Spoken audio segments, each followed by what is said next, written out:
Okay, इकडे लक्ष द्या. खूप चांगला प्रश्न आहे तुमचा. पण माझं रेकॉर्डिंग बनवतं त्याच्या आधी मी एक थोडंसं बोलून घेतो. सर्व पालकांना मी या कॉम्पिटिशनमध्ये आमंत्रित करतोय. पिल्लांबरोबर सर्व पालक पण सहभाग घेऊ शकतात. मला 2-3 ताई दिसतायत आणि सर्व ताईंना मी विनंती करेल, सोंजीताई, 200-300 रुपयाची साडी स्वस्त घेतली तरी चालेल, पण यावेळेस थोडंसं ब्रेनची एक्सरसाइज करून बघू बाबा आपण. तनिष बरोबर नेहमी म्हणत असतो, तनिष काय करत नाही तू प्रॅक्टिस. तनिष मम्मीला म्हणायचे, चलो भागो आप भी, देखो ब्रेन भगाओ, आप भी प्रॅक्टिस करो. बरोबर आहे की नाही तनिष? आहे की नाही बरोबर? मम्मीला पण घेऊन यायचं, म्हणजे पालक पण देऊ शकतात तर त्यांना पण. तनिष्क मागे लागलाय की तू पण एक्झाम दे असं. मग बघा त्याला कळतंय, म्हणजे मी सांगण्या मला माहिती ब्रेन ट्रेनचे मुलं फार हुशार आहेत. यायचं तुम्ही पण, नो प्रॉब्लेम. जसं सो लेक्चर चालू झालंय तसं चाललंय त्याचं की तू ओके. पण फॉर्म भर, तू हा, पण या फॉर्म या भर. या की मला एक या की क्युरी होती सर. हा. एक क्युरी होती, असं एक विचारायचं होतं. आता स्टेट लेव्हलची एक्झाम झाली ना, तर त्यावेळेस तुम्ही ऑप्शन ठेवले होते, की कुठल्याही लेव्हलचे, सगळ्याही लेव्हलचे दिले तरी चालणार एक्झाम. असं नव्हतं ह्या वेळेस सांगितलेलं. एकच चालणार. असं नव्हतं सांगितलेलं, पण ठीक आहे, काही हरकत नाही. असं सांगितलेलं होतं, की प्रॅक्टिस करताना, इकडे लक्ष द्या, प्रॅक्टिस करताना मी सर्व प्रॅक्टिस पेपर देतो. तुम्ही सॉल्व्ह करून बघा आणि तुम्हाला असं वाटलं, इकडे लक्ष द्या, की मला 5th लेव्हलची ना खूप हार्ड जाते. इकडे लक्ष द्या. मला 4th लेव्हलची खूप हार्ड जाते. मग आपण स्वतःला एक सेट बेंचमार्क करायचा. जर मला 4th लेव्हलची हार्ड जाते ना, तर मग मी 3rd लेव्हलची एक्झाम द्यायची. मला जर 3rd लेव्हल हार्ड जाते, इकडे लक्ष द्या, मला 3rd लेव्हल हार्ड जाते, तर मी काय करायची? मी 2nd लेव्हलची एक्झाम देतो. मला जर 2nd लेव्हल हार्ड जाते, तर मी काय केली पाहिजे? 1st लेव्हलची दिली पाहिजे. आणि मला 1st लेव्हल हार्ड जाते, तर मी काय केली पाहिजे? 0 लेव्हलची दिली पाहिजे. इकडे लक्ष द्या. उद्देश हा असतो, की मोर प्रॅक्टिसेस, मोर कडे आपण जातो आणि या निमित्ताने आपलं ब्रेनचं एक्सरसाइज होते. सो हा एक पॅटर्न होता. आता मात्र ऑफलाईन मध्ये किंवा ऑनलाईन मध्ये, पहिलं म्हणजे नाशिकचे मुलं तर ऑफलाईनच येतील. आणि काय सांगितलं मी, तर ऑफलाईन मध्ये तुम्हाला एकच कुठल्या तरी लेवल मध्ये एक्झाम देता येईल. त्यासाठी फॉर्म भरताना शांततेत भरा. तुम्हाला ऑलरेडी स्टेट लेवल तुम्ही दिली आणि मी हे पण तेव्हा बोललो होतो, की इट ट्रायल. आणि ही ट्रायल असणार आहे, की तुम्हाला लक्षात येईल, की माझं काय स्टेटस आहे, मला किती वेळ लागतोय. होऊ द्या, मला माहिती काही मुलांनी 20 मिनिटात पेपर सबमिट केलाय, काही मुलांनी 8च मिनिटात पेपर सबमिट केलाय. माझ्याकडे तो स्कोरिंग टाइम येतो. पण इम्पॉर्टंट हा होतं, की त्या मुलाला ते समजलं, की 50 सम देताना मला किती दमछाक होतय. काही मुलांना पोटात दुखायला लागतं ते 50 सम सॉल्व्ह करता करता, असं पण होतं. हा एक सायकोलॉजिकल पॅटर्न. असं का होतं त्याच्यानंतर मी कधीतरी बोलेल. असं का होतं? एखाद्याला आहे ना, एक्झाम आली ना स्कूलची, की मग त्याला भलतंच काहीतरी सर्दी व्हायला लागते. असं का होतं? एखादं म्हणतं ना, की मग आता जेवणच जात नाही मम्मी मला, परीक्षा जवळ आली का, असं का होतं? पण असं व्हायला नको. कारण आयुष्यातल्या खूप मोठ्या-मोठ्या एक्झाम द्यायच्या आहेत. एक्झाम द्यायची इतकी सवय झाली पाहिजे मुलाला. रात्री 12 वाजता उठला आणि लगेच म्हणायचं, "किती 2 वाजता आहे का एक्झाम? इंटरनॅशनल एक्झाम आहे का? यूएसची एक्झाम आहे का? चल मी रात्री 2 वाजता उठेल, 5 मिनिटं आधी मी ब्रश करेल आणि लगेच 1 वाजता एक्झाम देऊन टाकेल आणि परत झोपून येईल." इतके माइंड फ्रेश आणि स्टंट मुलं झाले पाहिजे. म्हणजे काय? बिफोर प्रिपेअर झाले पाहिजे. हा उद्देश असतो, की एक्झाम देण्याचा. कॉम्पिटिशन देण्याचा. कारण पुढे काही खूप, पुन्हा परत हा तो भाग नाही आपला क्लासचा. खूप प्रचंड कॉम्पिटिशन असणार आहे पुढच्या भवितव्यामध्ये. आणि या पुढच्या भवितव्यामध्ये दोर आर ऑलवेज ऍक्टिव्ह आणि इनोव्हेटिव्ह. त्याला जगामध्ये किंमत असणार आहे. आणि प्रत्येकाला वाटतं, की माझं बाळ जगामध्ये त्याने काहीतरी चांगलं करावं, ते चांगलं असावं, त्याने खूप देशासाठी, जगासाठी, समाजासाठी, घरासाठी, स्वतःसाठी काहीतरी करावं. तर मात्र हे सर्व गुण याच्यासाठी येतात.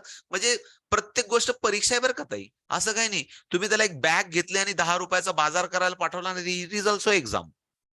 It is also exam. मला आठवतं, आम्ही खेड्यातले होतो. ₹10 म्हणजे आमच्यासाठी तेव्हा ते ₹1000 होते. आणि मग आम्ही असे गट्ट पकडायचो, की बाबा ₹1000 हरवले तर आपले काय हाल होणार आहेत. ही फॅक्ट होती. का तेव्हा दिवसभर काम केल्यानंतर ₹1-1.5 रोज मिळायचा. ही फॅक्ट होती. मग ते ₹10 म्हणजे ₹1000 होते. आताच्या मुलांना किरकोळ आहेत.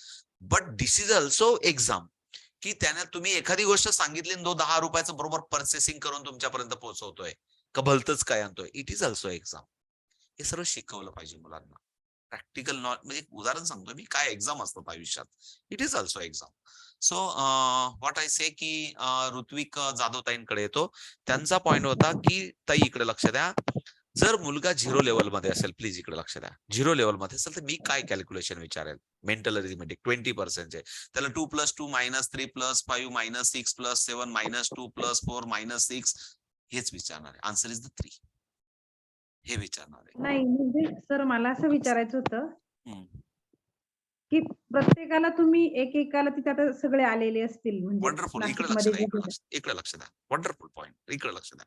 क्वेश्चन पेपर मध्ये मेंटल अरिथमेटिक म्हणजे मेंटल MA म्हणून एक 2 3 4 5 6 7 8 9 असे 20 कॉलम राहणार. 1 2 3 चे 20 कॉलम राहणार. जेव्हा विचारायला सुरुवात केली, इकडे लक्ष द्या, 2 + 2 - 3 + 5 - 6 + 4 - 1 आन्सर इज, म्हटलं की पहिलं आन्सर मुलांनी 3 लिहिलं पाहिजे सर्वांनी. जर एखाद्याने 0 लिहिलं तर पेपर चेक करताना त्याला तिथं काय होईल, कट होईल. कारण आमच्याकडे आन्सर शीट तयार असणार आहे. मी आन्सर शीट लगेच तिथं विचारलं माझ्या आन्सर शीट काय आहे. पहिले मी आता जर लेवल 1 ची एक्झाम घेतोय तर लेवल 1 च्या एक्झाम मध्ये मेंटल अरिथमेटिकचं काय आन्सर आहे ते आमच्याकडे तयार असणार आहे. काय काळजी नका करू. ती सिस्टम सर्व, तुम्ही त्या सिस्टम बद्दल काही डाऊट नका करू. डाऊट आपण काय करायचा की व्हॉट आय डू, मला काय करायचंय, मी किती छान प्रॅक्टिस करू शकतो, याच्याबद्दल तुम्ही चालू ठेवा. फक्त सिस्टम बद्दल बिंदास राहा तुम्ही. Okay, system is always be right आणि system always be for everyone for same, सर्वांसाठी सारखी असेल. फक्त आपण प्रॅक्टिस करणं हा फोकस करू द्या मुलांना. ओके ना ताई, क्लिअर जाधव ताई? ओके. हो सर. हो. कोणाला काही बोलायचंय का, म्हणजे थांबूया, मला पुन्हा परत पुढची आहे 5 मिनिटानंतर सिनियर मुलांसाठी. दीपाली कौर ताई, काय बोलायचंय? समजलंय सर्व? हो. ओके. हा माझा काही क्लास नाहीये, कारण इथं बाहेरून पण काही मुलं आलेले असतील, म्हणून बऱ्याच ठिकाणी कसं असतं, रिस्ट्रिक्शन असतं की मुलांना अरे दुसऱ्याच्या क्लासला जॉईन व्हायचं नाही, ते ब्रेन ट्रेनच ब्रँड आहे, असं कसं असतं. We are the open, no problem, because पूर्ण जगच ओपन आहे आणि सर्व इंटरनेटवर सर्व अवेलेबल आहे. मला माहित नाही माझे कोण आहेत आणि बाहेरचे कोण आहेत मुलं आहेत, पण दुनिया गोल आहे आणि दुनिया ओपन आहे.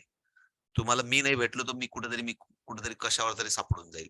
आणि ज्योतिताई नाही तुम्हाला भेटल्या, पण ज्योतिताई सारख्या अजून डुप्लिकेट ज्योतिताई कुठेतरी जागामध्ये सापडून जातील. म्हणजे असं जग पूर्ण गोल आहे आणि ओपन आहे. कसं असतं अबॅकस मध्ये, मी पुन्हा सांगतो, एक ब्रँडिंग असतं आणि जो तो आपल्या ब्रँडिंगची एक्झाम घेत असतं. आणि प्रत्येक जण म्हणतो असतो नाही फक्त आपल्याचकडे एक्झाम द्यायची, असं काही नाहीये. पुढच्या 5 वर्षात, मी तेच सांगतो तुम्हाला, पुढच्या 5 वर्षात इतकं आपल्याला ओपन करायचंय की ब्रेन, म्हणजे मी तुम्हाला सांगतो की पुढच्या 5 वर्षात आपली एनजीओचं आपल्याला फंडिंग किंवा CSR कोणाकडून भेटायला लागला की 1ही रुपया न घेता आपण 5-5 हजार विद्यार्थ्यांच्या नॅशनल पण एक्झाम घ्यायच्यात आपल्याला. तर त्याच्यासाठी आपल्याला ऑनेस्टी थोडस, आपली जी एज्युकेशन संस्था आहे की आपलं जे एनजीओ आहे, एकदा ऑनेस्ट करायला लागलं की तुमचे जे मुलं, जे पिल्लं, कोणी तुमच्यापैकीच एखादा पालक म्हणेल या वर्षाचे 1 लाख रुपये मी डोनेट करतो आणि घ्या सर एक्झाम, होईल. कारण आपली एनजीओ आहे. कारण तुम्ही 1 लाख रुपये देतात तेव्हा 30,000 रुपये तुम्हाला गव्हर्नमेंटचा टॅक्स पण वाचू शकतो. अशी व्यवस्था पण आहे आपल्याकडे. होईल ते सर्व हळूहळू. पण एक बिनेसेल पेस मध्ये आहेत आपण, सुरुवातीच्या फेजमध्ये. सुरुवातीला फेजला पैसा सर्व थोडासा त्रास होतोच, कारण ही संस्था मोठी करणं हे आपलं सर्वांचं काम आहे. कारण आपण एनजीओ म्हणून काम करतो, प्रॉफिट मेकर कंपनी म्हणून नाही.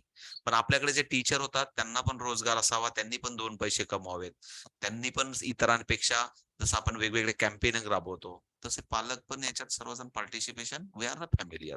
सो ओके, म्हणून कोणी बाहेरचं असेल तरी जेव्हा मी पुढचा पण क्लास जॉईन करेल तर सर्व मुलांना पण जॉईन होऊ द्या. म्हणजे काय होईल की त्यांना टेक्निक समजेल. मी ही व्हिडिओची लिंक पाठवेल, आज क्लासमध्ये झालं तर बाहेरचे कोणी टीचर्स असतील समजा अदर ब्रँडचे, तर त्यांनी आपल्या विद्यार्थ्यांपर्यंत हा मेसेज पोहोचवा, म्हणजे त्यांना पण समजेल की काय पद्धतीची एक्झाम असेल, कशा पद्धतीने हे केलं पाहिजे. गुगल फॉर्म तर माहिती आहे तुम्हाला, तुम्ही आधी भरलेत, परीक्षा दिलीत, म्हणून त्या तो ओपन करून सांगण्यात मला काही म्हणजे विनाकारण वेळ. हार्दिकाच्या ताई येत आहेत ना, गार्निशा हार्दिका दोघी? हो सर. हा, ओके ओके. आज फक्त तब्येत डाऊन आहे दोघींची नाही नाही म्हणून मी ऐकते. नाही, काही हरकत नाही. मला लक्षात आलं ते. कुठेतरी मागून ऐकत असतील त्या बदमाश, मला माहिती त्या दोघी, त्यांना एक करमणार नाही. झोपली, एक हा जगली. हा, चालेल, okay. So wonderful. So bye bye पिल्लांनो. जाण्याच्या आधी 1-2 mental arithmetic calculation, ready for the calculation everyone, for everyone please. Simple विचारतो, एन्जॉय करा.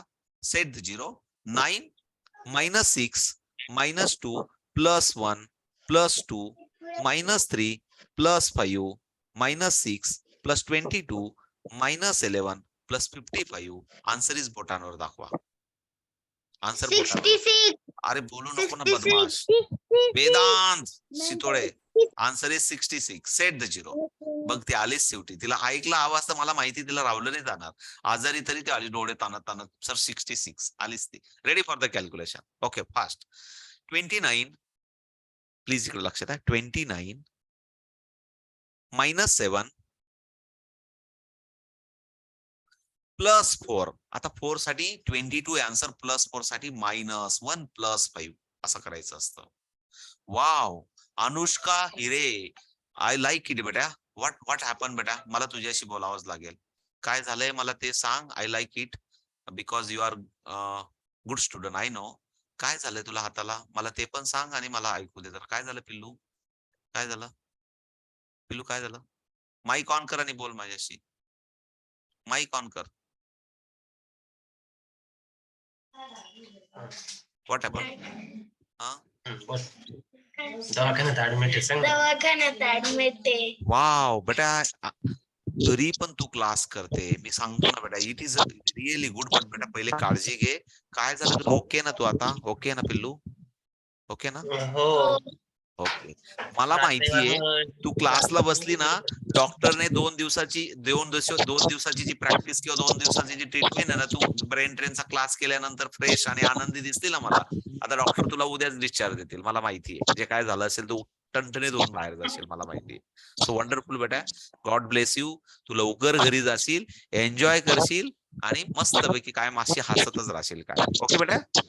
Okay okay bye bye. So good बेटा, व्यवस्थित काळजी घे पण तरी पण. हा चलो ओके. सो वंडरफुल की उद्देश असा असतो की इट इज मला पण प्राऊड फील होतं की जेव्हा मुलं असे डेडिकेटेड, मी सांगतो ना की वराडाच्या ट्रक मध्ये बसलेत आणि मुलं प्रॅक्टिस करतायत, तेव्हा मला जेव्हा अनुष्का हॉस्पिटलमध्ये ऍडमिट आहे आणि जेव्हा क्लास करते, it is a genius students because of they are dedicated people. Okay, so ready for the calculation, please. 28 -22 +4. आता 4 अवेलेबल नाहीये युनिट रॉडवर. त्याच्यासाठी लहान नवीन मुलं असतील तर 4 साठी -6 +10 असा फॉर्म्युला असतो. +90 थोडा ऍडव्हान्स मुलांना घेऊन जातो. 90 आता 10च्या रॉडवर नाहीये. 90 10च्या रॉडवर नाहीये. 10च्या रॉडवर 90 नाहीये. तो ऍडव्हान्स असा फॉर्म्युला असतो. -10 +100. -10 +100 मुलांना फुल नसलं तरी दिसतो. +55 +55 आणि -44. -40 साठी +10 -50 आणि 4 साठी +1 -5. आन्सर इज द, अनुष्का मला तुझ्या तोंडून ऐकायला आवडेल बेटा. Answer is the answer is the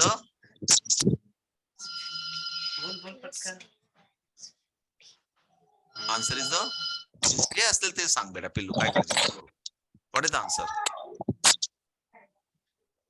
जे दिसलं असेल ते सांग पिल्लू. काळजी नको करू. मी तुला सांगितलं ना बिंदास राहा. तुला जे दिसलं, तुझा आवाज नाही येते मला, काय हरकत नाही. No problem. तुझा आवाज नाही येते मला. Okay okay just minute. Remove no problem. Who tell me Gargi, what is the answer बेटा? गार्गी लहान पिल्लू दिसतं म्हणून गार्गीला विचारतो. Answer is 111. 111. Nirav, what is the answer? Nirav, what is the answer? Nirav Bonde. लहान लहान पिल्ले पहिले त्यांना विचारतो, मोठे मुलांना तर आलंच असेल. 165. बदमाश बदमाश बदमाश. Answer is the 111 is the right answer. No problem. थोडासा मम्मी बरोबर कॉम्पिटिशन कर. हा काही नाही येतं तुला, काही नाही येतं तुला. काही नाराज नको. Ready for the calculation. Last sum and bye bye करतो. लास्ट सम बाय बाय करतो. ओके, कारण पुढचा क्लासचा वेळ झालेला आहे. लास्ट सम थोडा fast and fast please please everyone. Okay, 29 minus set the 0. 29 minus 9 plus 20 minus 30 plus 50 plus 4 minus 11 minus 52. Answer is answer is set the 0. मला माहिती फास्ट झाला. set the 0. set the 0. Answer is 1 होतं. मला वाटतं तुम्ही सर्व number 1 आहेत म्हणून मी सांगितलं होतं. set the 0. Ready for the calculation. Okay, 54 -3 +5 -55 +29 +4 -33. Wow. जिभाऊ Suryavanshi One. ताई अंगठी दाखवते मला, ती अंगठी अशी अंगठी दाखवते. आन्सर करेक्ट आहे पण फिंगर रॉंग आहे.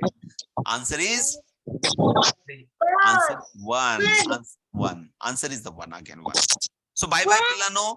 पुन्हा भेटू. इकडे लक्ष द्या. पुन्हा भेटू आपण प्रॅक्टिस साठी. तुम्हाला खूप सारे प्रॅक्टिस पेपर पाठवेल, त्याची प्रिंट काढा, प्रॅक्टिस करा. बट 26 नंतर 26 पर्यंत मला खूप सारे कामं करू द्या आणि पुढच्या रविवारी पुन्हा आपण लाईव्ह क्लासमध्ये सॅटर्डे संडे भेटूया. 26 तारखेनंतर मला वाटलं 2-4 क्लासेस मी तुमच्यासाठी घेतो प्रॅक्टिससाठी. काय काळजी करू नका. सर्व टीचरांना विनंती करा, सर्व मुलांना जॉईन होऊ द्या, त्यांना शिकू द्या आणि थोडंसं नॅशनलची प्रिपरेशन करू द्या. अरे अनुष्का, तू लवकर घरी जाशील आणि लवकर मला नॅशनल मध्ये भेटशील. नाशिक मध्ये राहते का तू? हो सांग ना. हा, मग मला तू नाशिक मध्ये भेटशील आणि म्हणशील I am fit and fine असं सांगायला येशील. बाय बाय सर्वांना. Bye bye. आता पुढचा क्लास पण आहे माझा. बाय बाय पिल्लांनो. Bye bye.